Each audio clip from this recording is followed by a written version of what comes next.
मैं कुंदन कौशिक पुनः आप लोगों के समक्ष एक नए क्विज के साथ उपस्थित हूँ।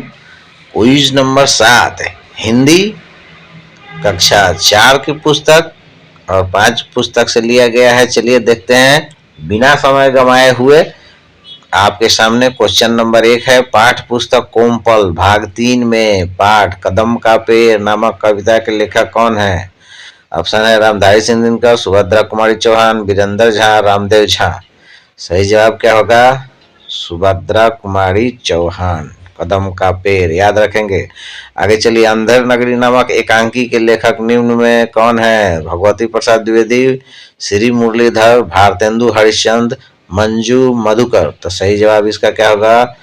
अनुमान लगाइए, है भारतेंदु हरिश्चंद्र। अगला क्वेश्चन आपके सामने है। निम्नलिखित में निराला का अर्थ क्या होता है? गीत, लक्ष्य, अनोखा, रंगीला। तो सही जवाब क्या होगा इसका? अनोखा। आगे चलते हैं। दाल मखनी निम्नलिखित में कहाँ का प्रमुख भोजन है? अनुमान लगाइए। असम, गुजरात, पंजाब, तमिलनाडु। दाल मखनी तो ये है पंजाब। मेरी मखना मेरी चखना, तो ये है मखना। आगे चलिए। मोती बाग जो पटियाला में है, किस राज्य में है? पटियाला का पटियाला सूट बहुत फेमस है। पंजाब, हरियाणा, कर्नाटक, पश्चिम बंगाल। तो कुछ लोग जानते होंगे जी। सही जवाब है पंजाब। आगे चलते हैं। काजीरंगा नेशनल पार्क जो 1905 ईस्वी में स्थापित हुआ कहाँ है? निश्चित रूप से इसमें 2 क्वेश्चन आपके सामने आ रहा है। 2 टाइप मतलब 2 इससे क्वेश्चन निकल सकते हैं। 1905 में स्थापित हुआ और कहाँ है? उत्तराखंड, असम, झारखंड और उड़ीसा। सही जवाब क्या होगा? बताइए बताइए, जल्दी बताइए। जी बिल्कुल सही जवाब आप देना चाहते हैं, असम है। आगे चलते हैं। ब्रह्मपुत्र नदी निम्न में से किस राज्य से नहीं गुजरती है? ध्यान रहे, यहाँ तो नहीं जोड़ दे के हम बोल दे रहे हैं, लेकिन परीक्षा में नहीं रहता है तो लोग इग्नोर कर देते हैं। असम, अरुणाचल प्रदेश, सिक्किम। और ज्यादातर लोग कहेंगे इनमें से सभी, लेकिन ये सही जवाब नहीं है। सही जवाब है सिक्किम। आगे आपके सवाल आ गया 8 नंबर। गंगा नदी भारत में कितने राज्यों से होकर गुजरती है? 6, 7, 5, 4। तो चलिए, गंगा नदी उत्तराखंड से हिमालय से निकलकर उत्तराखंड में प्रवेश करते हुए आपका उत्तर प्रदेश से होते हुए बिहार, झारखंड, पश्चिम बंगाल, ये 5 राज्यों से होकर गुजरती है। लगभग 2500 किलोमीटर गंगोत्री से निकल करके। चलिए नेक्स्ट क्वेश्चन है 9 नंबर। निम्न में कौन गुजरात की प्रमुख भोज्य पदार्थ है? डक मीट, ढोसा, दाल मीट पिठा और ढोकला। गुजरात का भोजन सुने होंगे मोदी जी के मुंह से तो सही जवाब इसका है ढोकला। डक मीट जो है असम का है। डक मतलब क्या होता है? बतख। बतख का मीट बहुत फेमस है वहाँ और ज़्यादा खाना पसंद करता है लोग। और ढोसा दक्षिण भारत में है, तमिलनाडु, आपका कर्नाटक, केरल वगैरह। दाल पिठा तो बिहार का ही है, जानते ही होंगे। चलिए आगे चलते हैं। प्रसिद्ध द्वारिका मंदिर किस भारतीय राज्य में स्थित है? उत्तर प्रदेश, दिल्ली, गुजरात और राजस्थान। क्या जवाब होगा? सही जवाब होगा इसका गुजरात। बहुत लोग कंफ्यूज कर जाते होंगे। आगे चलते हैं। निम्नलिखित में बला का क्या अर्थ होगा? बला है बाल, आपत्ति, पूछ, मक्के का भुट्टा।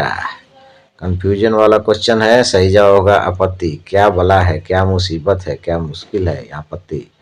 निम्नलिखित में भीगी बिल्ली बनना मुहावरा का क्या अर्थ है? मुहावरा भी निश्चित रूप से आएगा ही। ठंड लगना, भाग जाना, डर जाना, बीमार होना। तो सही जवाब होगा डर जाना। भीगी बिल्ली बने हुए क्यों घूम रहे हो? क्यों डर के मारे भाग रहे हो इधर उधर? निम्नलिखित में बेसूध का अर्थ क्या होता है? टेढ़ा, बिना समझे काम करना, बेहोश, अशुद्ध। कंफ्यूज मत होइए, सही जवाब दीजिए। सही जवाब होगा बेसूध का मतलब बेहोश ना। वह दारू पी कर बेहोश पड़ा हुआ है, बेसूध पड़ा हुआ है धरती पे। नेक्स्ट चलते हैं। सप्तम स्वर में गाने का मतलब क्या होता है? धीमी आवाज में गाना, ऊंचे स्वर में गाना, रो रो कर गाना और सुर मिलन। तो यह सप्तम स्वर जो है सही जवाब होगा ऊंचे स्वर में गाना। चतुर चित्रकार से लिया गया है। आगे चलते हैं। मुझे डैश कटवाने जाना है, इस वाक्य में खाली जगह पर क्या होगा? बाल, बाल बाले बालो, तो यहाँ बा पर चंद बिंदु है इसलिए हो जाएगा बॉल, वो खेलने वाला बॉल हो जाएगा, इसलिए सही जवाब होगा बाल। आगे चलिए देखते हैं अगला क्वेश्चन आपके सामने है, निम्नलिखित में सही वर्तनी वाले शब्द कौन है। यहाँ मूछ ही सब लिखा हुआ है, आप अब विभिन्न प्रकार से देख रहे हैं, इसको बोलने की जरूरत नहीं है, आपको थोड़ा समय देते हैं, अनुमान लगाते हैं, कौन सा मारते हैं, 1 नंबर वाला ही सही जवाब है। और आगे फिर चलते हैं, ये निम्नलिखित में किसकी वर्तनी सही नहीं है। अब ये वर्तनी साड़ियाँ, मूर्ति, दर्शन, वार्तालाप, अनुमान लगाइए। तो मूर्ति में ज़्यादातर लोग कंफ्यूज होगा, बाकी तो सब सही है। साड़िया में गलत है, साड़िया में हर्षिकार होना चाहिए, दीर्घिकार हो गया है। दीर्घिकार कब होता है, जब साड़ी होता है, यहाँ लगा तो वो उसको हर्षिकार में हो जाना चाहिए था, जो कि नहीं हुआ है, गलत है। आगे चलते हैं, बच्चों की प्रसिद्ध कविता नानी तेरी मोनी को मोल ले गए किस पुस्तक व वर्ग से है।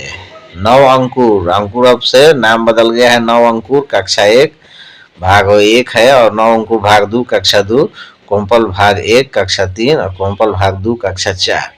इस प्रकार ऑप्शन को ध्यान से देखेंगे तो साथ में कविता किताब का भी नाम याद रहेगा। और ये है आपका 9 अंकुर कक्षा 1, पहले कक्षा 2 में था, अब 9 अंकुर में कक्षा 1 में डाल दिया है। आगे देखते हैं, बंदर और टोपी नामक कहानी किस कक्षा के हिंदी पाठ्य पुस्तक में है।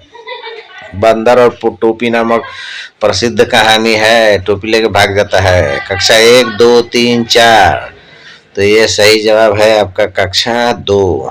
आगे चलिए देखते हैं, हिंदी पाठ्य पुस्तक की कहानी कुत्ते की कहानी, ये भारतेंदु हरिश्चंद्र लिखित नहीं है, यहाँ थोड़ा गलत हो गया है, ये भारतेंदु हरिश्चंद्र द्वारा लिखित नहीं है, यह कुत्ते की कहानी प्रेमचंद्र द्वारा लिखित है। प्रेमचंद्र द्वारा लिखित है, ये भी जान लीजिए, कुत्ते की कहानी प्रेमचंद द्वारा लिखित है। और यह किस कक्षा में है, तो देखिए कक्षा 1, 2, 3, 4 और 5, तो इसका सही जवाब होगा कक्षा 3। आगे चलिए, कोम्पल भाग 2 की हिंदी कविता याद तुम्हारी आती है के लेखक कौन है। विष्णु शर्मा, राम नरेश त्रिपाठी, श्रीधर पाठक, लता पंत। याद तुम्हारी आती है, सही जवाब है राम नरेश त्रिपाठी।